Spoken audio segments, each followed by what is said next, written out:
What did the fish say when he hit the wall? Damn. Anyway, welcome to TMC310, Promotion in the Enterprise. I will be your instructor this semester, Dr. Cho. Now, there's probably a question that's hanging over your head, and let me get it out of the way to begin with. Dr. Cho, what's up with the hair? Well, being a man who's long past 50 and hitting my midlife crisis, I thought, what do I want to do with myself? Well, I don't want to get a fast car because I'll be dead in 6 months. I don't want to chase young girls, so what am I left with? And I thought, hey, I haven't gone bald. My hair hasn't gone gray yet, so let's grow it out. And actually, I've grown it out once, and I donated it to breast cancer. And this hair, when I get it cut, I'm going to donate it to breast cancer again. And maybe I'm kind of hoping I could get a third shot in, but I don't know, that gray hair is starting to sprout right now. Anyway, so who is Dr. Cho? I've got a whole bunch of publications. The interesting thing is I've been published in business journals, in electrical engineering journals, and actually aeronautic journals. Yeah, I've worked on missile guidance systems once. I've been all over the place. I have multiple degrees, including one from MIT. Here's the next question that's on your mind. Dr. Cho, why on earth Ohio State? There was a woman involved. And I'll leave it at that. You might have seen this about me. My thesis got published in a textbook. That was kind of weird. I'm just flipping through this book and it's like, wait a minute, I know this work. But part of the reason why I made it in there is I was the only person in the world to actually use this approach. And probably my most famous invention is the microgyroscope. And what a microgyroscope does is measure the rotation of objects. And you have 3 of them in your cell phone. It was a big enough achievement that even Steve Jobs talked about it. So, thanks to me, you can play video games on your phone. Okay, don't all applaud at once. I have a whole bunch of patents. I have 30 of them, including international ones. But what's probably most interesting to you is that I have 15 years of strategic marketing experience. I have a particular set of skills that I have acquired over a long career, skills that will make you a nightmare for the people who choose to oppose you. Oh, come on, people, it's taken! Anyway, I started from the bottom. I was a janitor. And I dug graves. I've done all kinds of crazy stuff in my career. And I'm actually proud of it because I worked my way up, all the way up to Chief Technology Officer. I actually made it close to the top. And so, who is Dr. Cho? Some of you might end up being program managers someday or project managers. And so you're with these new people. How do you all get to know each other? Well, one way of getting to know each other is to play a little game. And what this game is called 2 Truths and a Lie.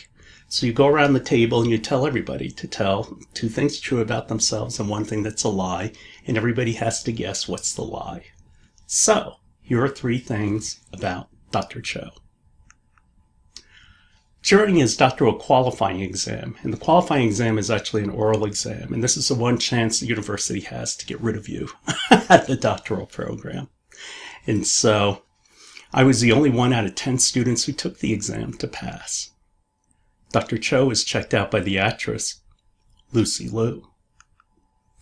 And, in the 3rd case, Dr. Cho went toe-to-toe with a 6'7", 260-pound man. Dr. Cho is 5'9". At that time, I weighed 180.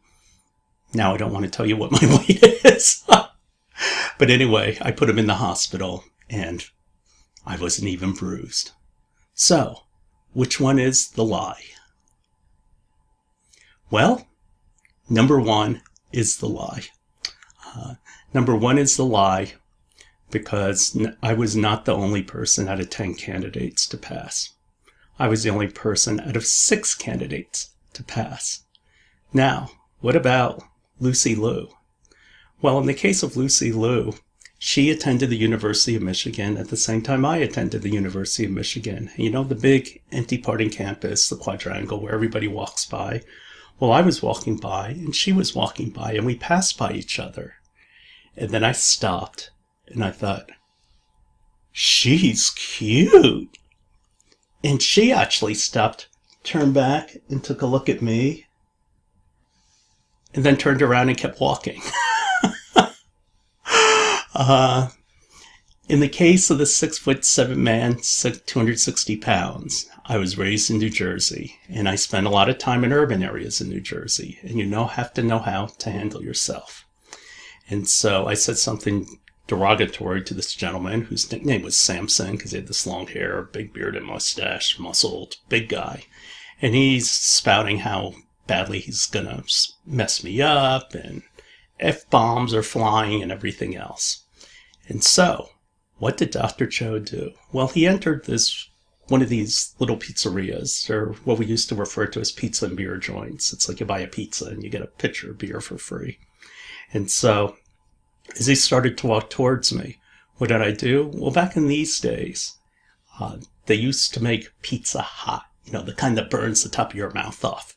And so the owner of the place, Sal, came out with this large cheese pizza, and what did I do? I grabbed it, and I threw it at him. Now, cheese is an excellent weapon because cheese sticks to you. And so you have this burning material sticking to you. What this forces him to do is drop his hands, and he's screaming because he's on fire. Well, when you think of a course of action, I thought through the entire fight before it even got started. The moment I threw the pizza, I grabbed a chair and ran at him. Now, did I hit him with the chair?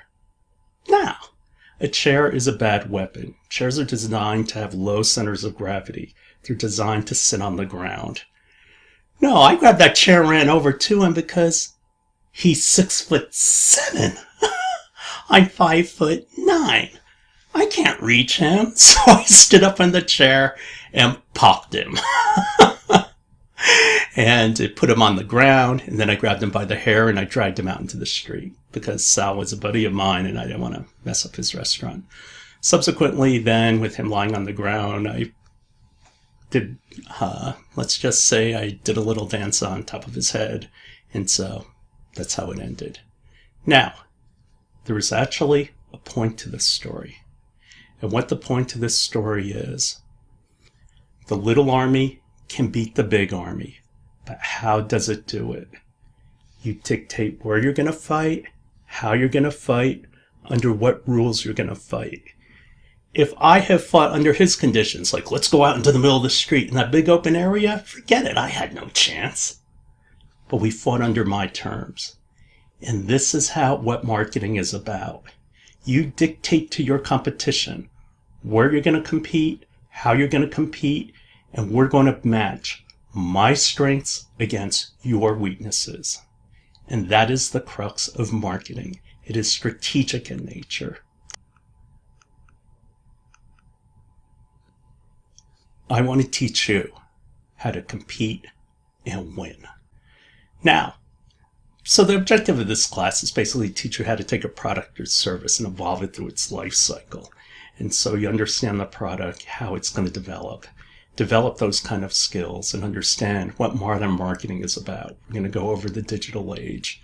This course, this is what I want you to learn. I want you to be able to think conceptually. I want you to develop good problem-solving skills. And I want you to understand what it means to compete. And all this requires rigor. This is what you're used to in your usual classes. Like you can learn about wound closure. And so you'll take a knowledge quiz, like what kinds of wound closure are there? You're used to a standard class. Read a textbook, do problems on the textbook, get quizzed on the textbook. That's not this class. What this class is about, I will give you a problem like this. Leave Me Alone is tree cutting service that does landscaping. Juniper ash falls out of a tree, and tree limbs gash your leg open.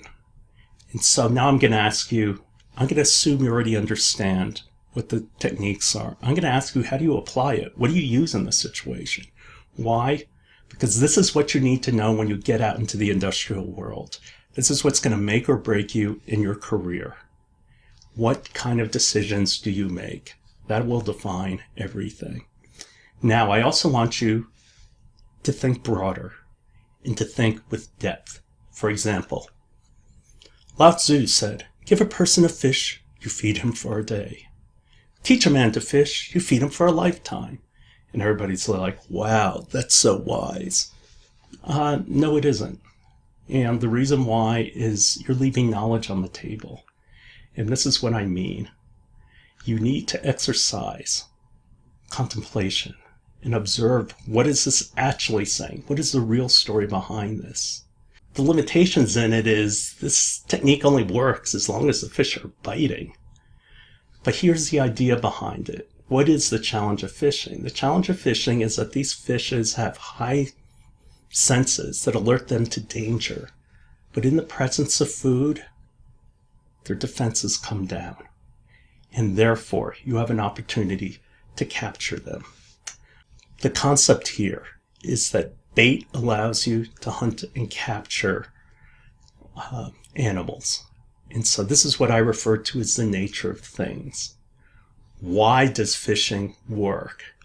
And so therefore, I understand that if I can bait, come up with a capture system. This is why traps work. The opportunity here isn't just only to fish, but it's to hunt any animal. Instead of learning how to eat for a lifetime, I can teach people how to eat for generations. This is what learning conceptually is about. This was the real concept behind the situation. So once you develop these kind of tools, you'll stack them away, they'll become your toolbox, and they'll help you make superior decisions. Now, we'll wrap up the rest of the introduction to this course in the next video.